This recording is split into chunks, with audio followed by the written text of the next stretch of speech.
Well, great. Well, I know we have some other folks who had RSVP'd for the meeting, but they will join us when they can, and don't want to penalize those of you who are on time and probably eager to understand what today is about. We really just wanted the chance to gather outside the formal setting of last week's meeting. If we had been in person, we might have had, you know, a reception after the meeting and had a chance to share and, you know, offer impressions and that kind of thing, and just to have some fellowship and connection. So in the virtual setting, we'll just do the best we can to recreate that through Zoom, and to take advantage of hearing from you about your views of how things went and what's coming next. So I'll just start out with just kind of what we had in mind for today. And first is just to give you some of the, you know, data on who attended and what the audience looked like. And then we would love to hear from you guys about your impressions of the meeting and how you thought it went, what maybe you heard that was new to you for the first time, or maybe, you know, brought some new information or insight. What did we miss that we want to be sure to get into the written report? And just to start thinking, and I know probably the members of the CTX Alliance are thinking about this too, what are some ways to help spread this information even more broadly so that it reaches as many people who could benefit from it as possible? And then we'll also just share some plans for the Voice of the Patient report and when that will be available. So George, I hope that answers your questions about what this is about. Okay, great. Good. So let's just give you a bit of a report. And this is a photo of what it looked like inside the studio with Neil and Sam and I all there behind a ton of equipment. You guys would not have believed how much equipment there was in front of us as we did the meeting. That was maybe the hardest thing to get used to, was 3 cameras and microphones and people counting things down. It was pretty wild, but hopefully it all looked good from where you sat on last Tuesday. Great news on the live attendance of the meeting. There were 92 people who logged in, most of them for most of the meeting. And already in just the first 10 days, the recording that was posted has been viewed 305 times. So I think given the size of the CTX community, that's an amazing couple of statistics there. And the audience during the live meeting, of course, we don't have any idea of who's watching the recording, but during the live meeting, it broke down just about exactly into thirds. So a third of the people who participated were people who were either themselves diagnosed with CTX or had a family member or close friend or loved one with CTX. A third of the participants were people who work for life science companies, and there were 4 different companies represented in the audience from both companies here in the US and abroad. And then the other third was staff from the FDA. There were some healthcare professionals, academic researchers, and advocates for other rare diseases that maybe are related to leukodystrophies, or just maybe watching to see what the format of these meetings look like, if their organization or community might be thinking about having one. So that's the breakdown of who heard all of this really important, impactful information. And then some of you have seen this slide before. If we look at kind of who they heard from, there were a total of 18 community members represented in speaking roles in the meeting, which included people diagnosed with CTX, parents of teens, parents of adults, spouses, siblings, children who have parents diagnosed with CTX, and also professionals who are community advocates. And through Gara's story, we heard from the case of, at least in the US, the earliest diagnosis known of CTX. And through Avril and her mother's story, her mother being 75, maybe one of the oldest people living with CTX. there were several family clusters represented, and I think a very good sort of continuum of mild, moderate, and severe impacts of CTX on daily life, and then addressing whether treatment that's now available is relatively effective at managing symptoms, as well as the serious, urgent, and unmet medical needs of the community as they were expressed.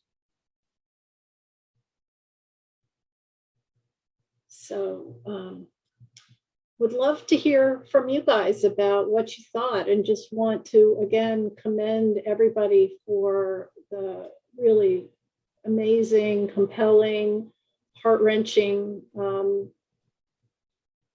articulation of your experiences that you shared, either in recorded messages or live during the meeting or calling into the meeting.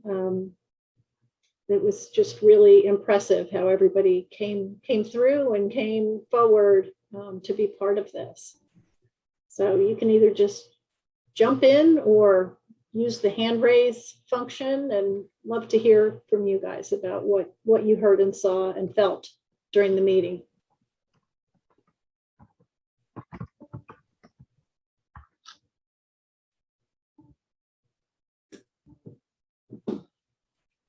I know y'all are brave. You already did the hard thing on Tuesday, so this is the easy part.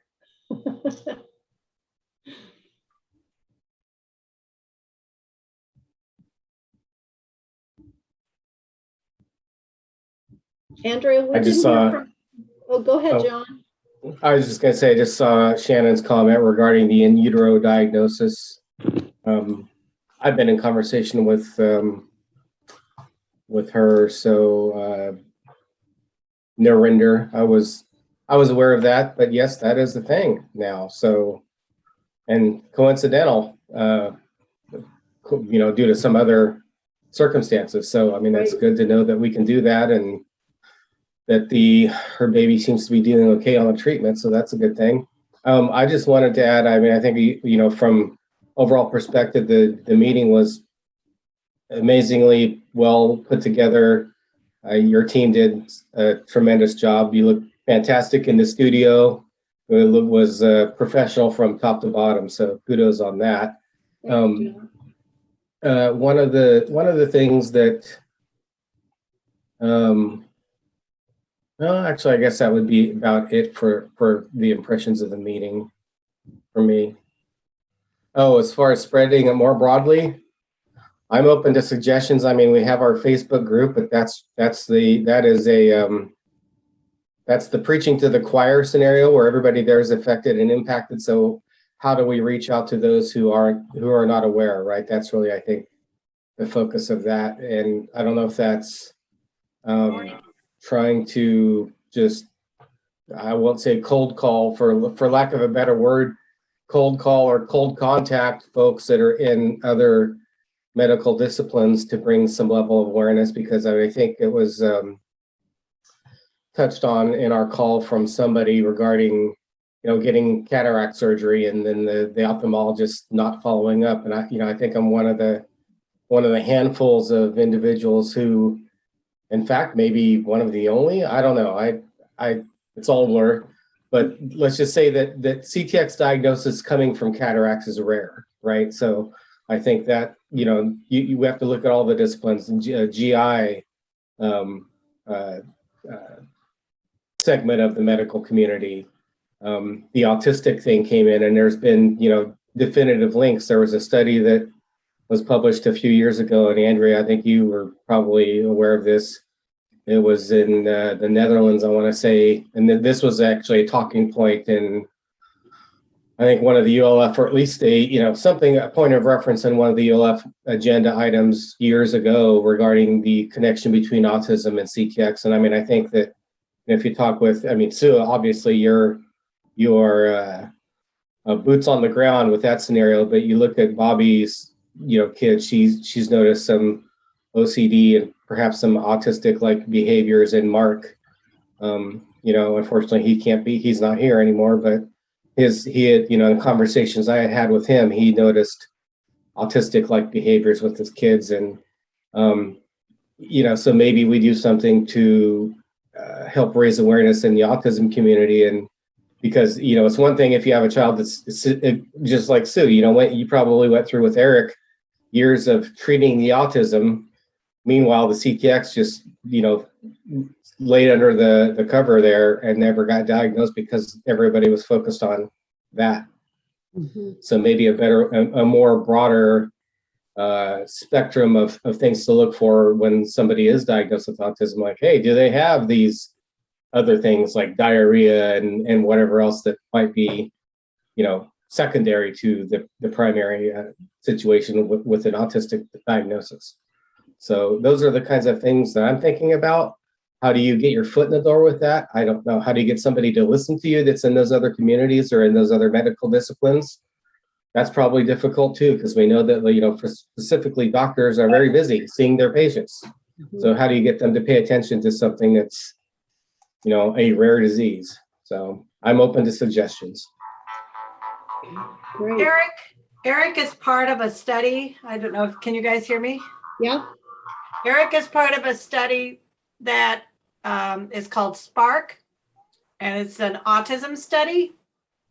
And I have written to them, trying to get them, they are doing genetic analysis of they are trying to find the autism genes. And they are doing genetic analysis of like 100 autism genes. And I have written to them saying, hey, why don't you put the gene for CTX? I can't remember all the number, but I know it begins with CYP or something like that. I gave them the name of the gene, said, why don't you add it? And I had a little talk with them. And then I just read the list of genes that they are checking for. And the autism and our CTX gene is not on that list yet. So maybe somebody that had more power than me, than just a parent, I said, well, we need, oh, thank you, Shannon. I said, we need to have it added to the list. And they said, well, show us how it's related to autism. And I sent them the study. There was a Dutch study about the characteristics of autism being in CTX. But then I guess it must have just been like, blah, blah, blah. They didn't listen to it because I just reread their list of genes and scanned for the autism. Scanned the autism list of genes they were looking for and looked for the CTX gene, and it wasn't there. And that was just like a week ago. And there's a big study that's looking at genetically autism I think it's out of Harvard or MIT or somewhere. And I sent an email to them too about adding the CYP gene to their list, and that didn't happen either. I guess probably my email went into their junk pile. But if somebody with more authority could say, hey, you need to include this gene in your list of genes that you're screening, because autism studies tend to be well funded because a lot of wealthy people have children with autism. So anyway, just a thought. Oh, that's a good thought. I didn't think of tackling it from that standpoint. That's actually a good way to do it, to get those gene, if there's any gene registries or other, you know, I don't know. I mean, I'm trying to think of genome projects where they're looking for genes for other different disorders. How do you get that? That's a good approach, though, I think. How do you get the CYP27A1 gene into the pool that they're looking for? I think we can identify a handful of conditions that CTX masks itself as, that, you know, presumably if there are studies going on trying to identify genetic markers for cataracts, for example, for GI issues, for example, you know, if there's something like that we could get the CYP27A1 gene on that list, that might be a good way to do it.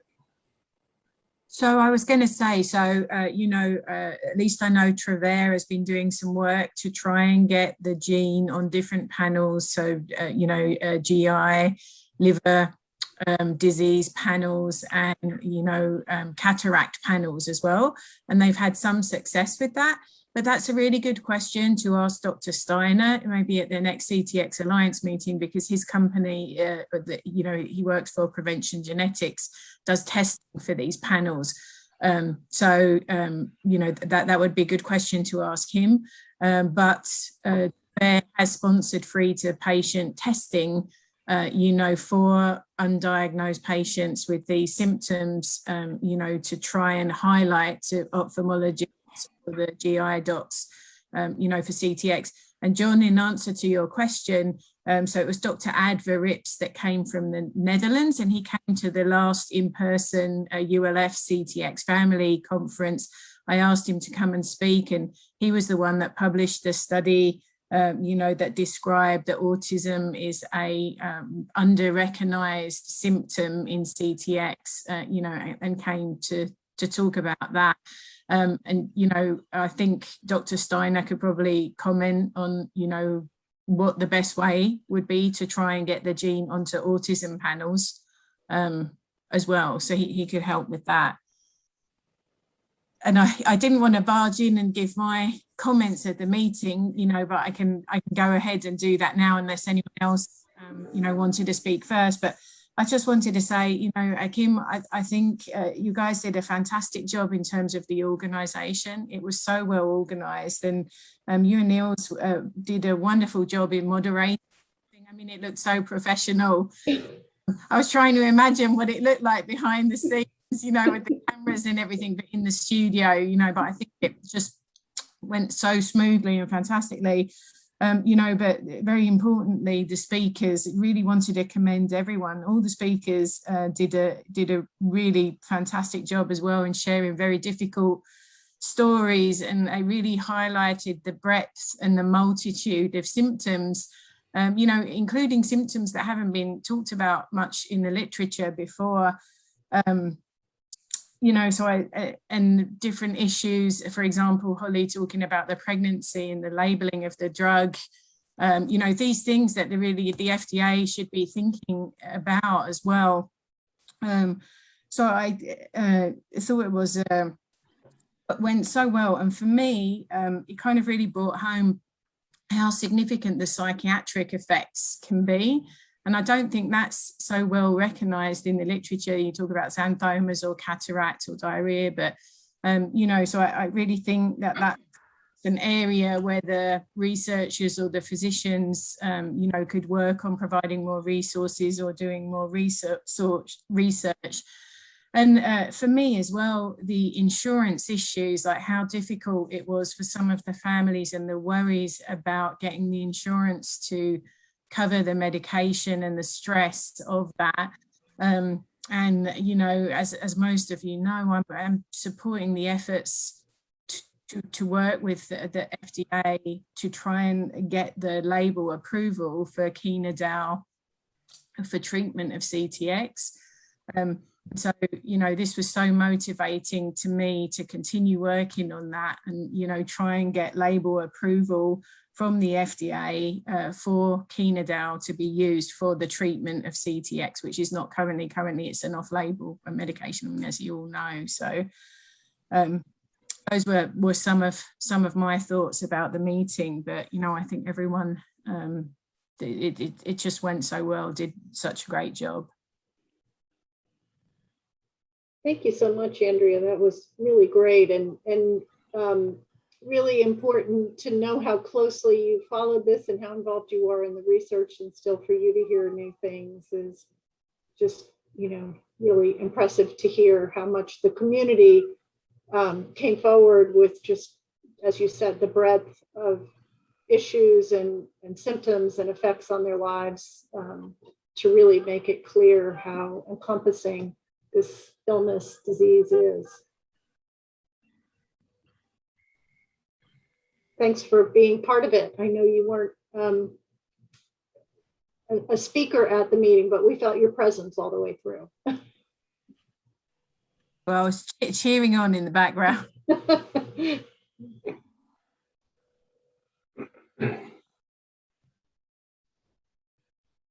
Anyone else have impressions they would like to share, or things they heard maybe not for the first time, but just brought out more clearly than maybe they had understood before?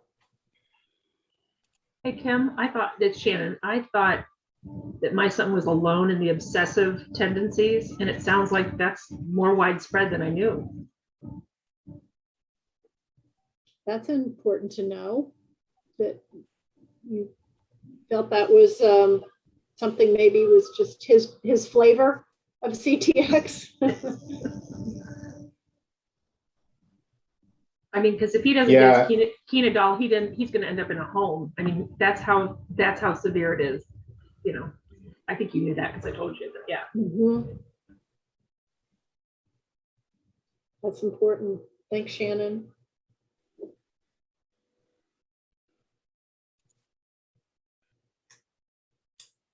Anybody else? Well, I thought it was really good. Just the whole thing. You guys did a fantastic job there. The information was good. One thing that I don't know, it just seems to be, as I was listening, the how early it's been the earliest that somebody's been diagnosed is phenomenal. But the different things like whether it's anxiety, whether it's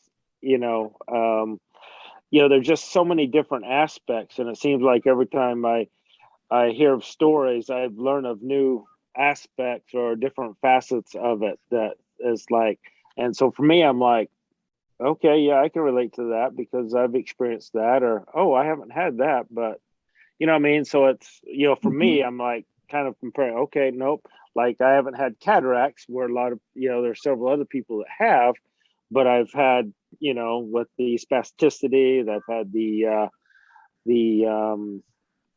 anxiety, I've had, clonus, which is kind of what led to all this, them diagnosing me to begin with, and the xanthomas. So, but it's just interesting to see the different effects that it has on the different people, and how, I don't know. I find it very interesting because I think that's helpful in understanding the disease.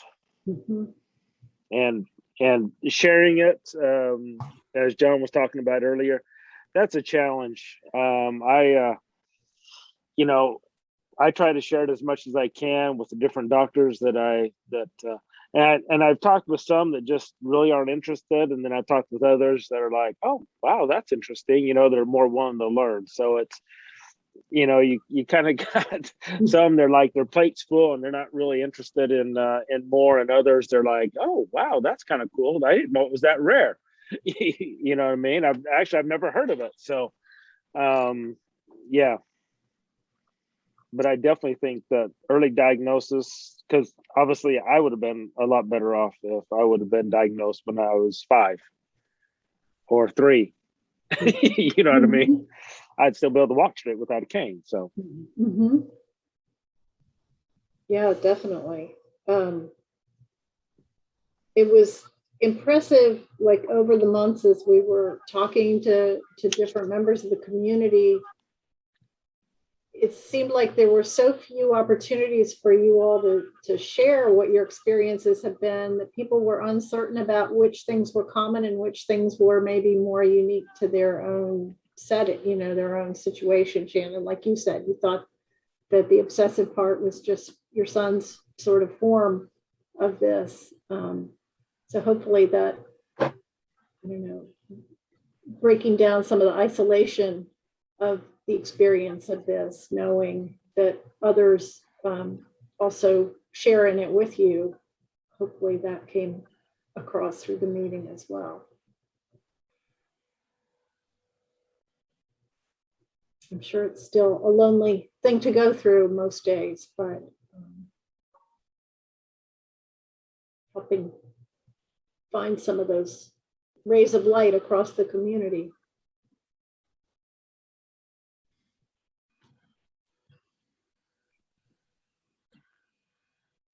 So Kim, can I ask what happens now? How do we keep the momentum going with the FDA?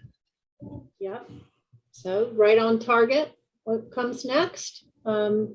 we had the comment form on the website, and that is open until October 14th. So maybe, John, that's something that you guys could post in the Facebook page, is for Okay. people who didn't, weigh in during the meeting, but that's an opportunity for them to make sure that we're reflecting their experiences as well. And they can put, a sentence, or they can put a thesis statement. Any length is fine. So it'd be great to put that up there. We meet monthly with the liaison from the FDA, and our next meeting with him is on October 5th. So that's when we'll get sort of feedback from the FDA, as well as we'll talk through kind of the plans for the report that will come out. And in terms of kind of what the products of the meeting and this whole initiative are, obviously we've had the meeting itself, which was the big one, and appreciate all that everybody did to prepare for it, and the recordings and that you made, and the statements you prepared, and just everything that went into it beforehand. We also have the recording of the meeting, which was up pretty much instantly after the meeting ended, and will live on the YouTube channel. You can access it now through the CTX resources /UnlockCTX page. And we'll also be posting a transcript of the meeting. We do have that, and we're just going through it to make sure that everybody's identified correctly in it, and then we'll get that posted. And that will be helpful. I know there were a number of members from Estefania's community in Spain that wanted to take part, but the meeting was in English and we didn't have a way to caption it. So the transcript, I think, will be helpful to get the information out to some of her community members who can read English, but may not have an easy time understanding verbal English. And then we'll be working on the voice of the patient report, and the report covers you see there are other voice of the patient reports that Sam and I have been responsible for developing. And FDA says give yourselves about 6 months to do that. And when we talked with Bob and Chris and Keely last week after the meeting, we thought, well, maybe we could target Rare Disease Awareness Day and do some sort of a launch of the report and take advantage of the increased attention on rare disease and aim for that. And then once the report is done, it gets submitted to FDA, and they do have a public sort of a archive of all of these different voice of the patient reports that are available, that sits on the FDA's website in sort of an ongoing way as a resource to the public and to life science companies, to researchers. So it's searchable on FDA's site, and obviously it'll be on ULF's site and CTX Alliance. And maybe, issue a press release or something when it comes out and try to get some additional attention to it there. The other thing I was going to suggest is that many of the communities that have done these meetings, especially in the virtual setting, the recording of the meeting itself, which is 4 hours, is great if you want to watch it beginning to end, but there would also be the opportunity to take some of the individual segments, like Bobby's segment or Sue's segment, and you can use those individually, and that's a little bit more bite-sized for people who may not have 4 hours, but they have 15 minutes and could watch a few of those. And then I thought Dr. Joel did a great job with his overview, and that would be a really useful thing because in 15 minutes you could learn maybe more, especially for the physicians who want to hear from a physician perhaps as their first introduction to the condition. So that might be something, that could be spotlighted on the CTX Alliance page or in other places where, it might get attention without somebody having to piece through the whole 4 hours to find it, you know. That's a good idea.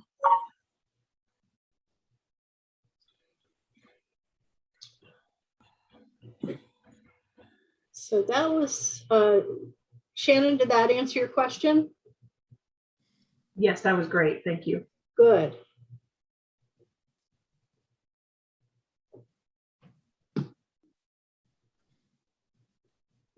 Kim, I have a follow-up question. So Sure. the FDA kind of provided a response there at the meeting. Do they provide any other written response or not any additional response after that? I'm aware of a few occasions on which they heard something at a PFDD meeting that they realized they needed to better understand. And I'll just use the example because it's in kind of the public domain, but the sickle cell, FDA had one of these meetings on sickle cell disease, and they hadn't recognized previously some of the aspects of the condition that, you know, weren't really well documented in the literature for a whole host of reasons. But they ended up doing kind of a follow-up closed door meeting with some of the advocates who came to better understand that aspect of the disease. So I'm not promising that that will happen, but I do know on one case that they have done that. And these meetings have also been sort of a starting point for ongoing relationships where some of the advocates, you know, are invited to participate in other meetings at FDA. They use it as a way to just sort of get familiar with the community and know who they should go to if they have questions in the future. So, you know, and it may not be immediate that those kinds of opportunities arise, but more over time as there are different review needs, as data comes into the agency or different, you know, applications come across their desks that they want to touch base again with the community.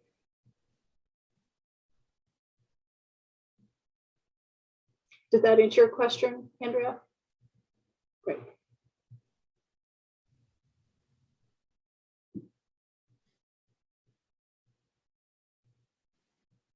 Good. Well, I want to congratulate you guys again for everything. I mean, this is an exciting time for the CTX community with this meeting having happened and the research that's happening and the earlier diagnoses that are being made in some of the families, including Gara's family.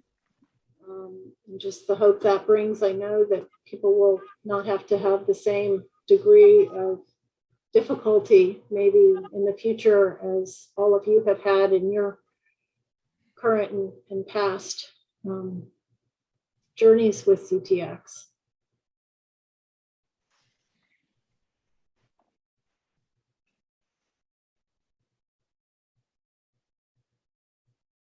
So we will keep you posted through ULF and through the CTX Alliance, and we've enjoyed working with Jean to, you know, bring all this together. I know you all are working hard, many of you on the CTX Alliance board, to bring that organization into life, and hopefully this will all be good material and resources to help advance your efforts.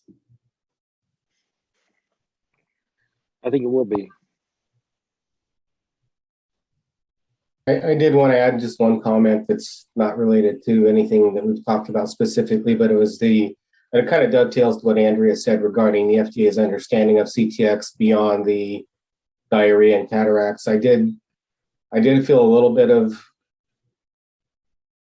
victory, I guess, maybe, in that VJ, his comments, I mean, it's clear he was paying very close attention, and I felt like what he said was my first ever feeling from anybody at the FDA that gave me any sort of confidence that they really did understand that the full impact of CTX. And, you know, he did specifically call out the neurological impact that CTX has on the individual. And I'm going to refer to my meeting that I had with them.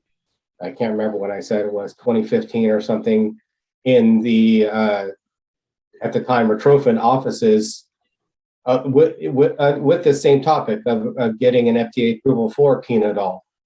And they wanted to do studies, etc. And their whole focus was really on the diarrhea aspect of the disease, and how, it felt like they were minimizing CTX as a whole, because that's really all they thought that it was. That was the worst symptom out of it. And even though we described, there were several folks in the room, Dr. Salen was there describing the all the symptoms that CTX brings to the table. And it seems like they just glossed over all of what I would consider the worst symptoms of the disease. So it was refreshing to see that VJ really, I think, fully understood everything that was said. So that's encouraging to me. That's great to know, John. Thank you. Glad you felt that sense of vindication. A long time coming, right? 6 years at least.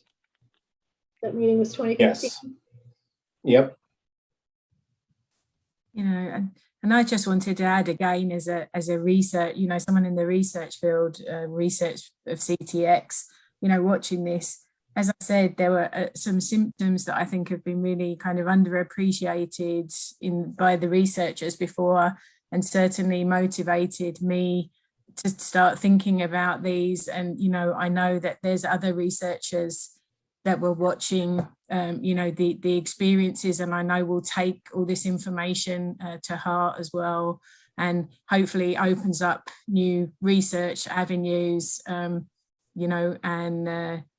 certainly for the medical and scientific advisory board. I know all of the physicians on the board will have watched this, and we'll be discussing some of the issues at our future meetings on how some of these unmet medical needs could be better addressed by researchers in the field, just from a research perspective.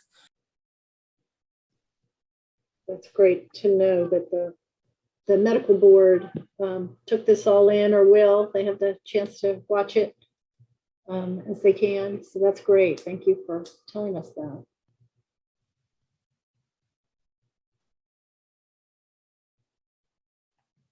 Okay, well, with that, I will let you all have a little bit of time back in your day. We don't have to steal a whole hour from your calendars and your lives, but I really appreciate the chance to see all of you again and to hear from you and get your comments, and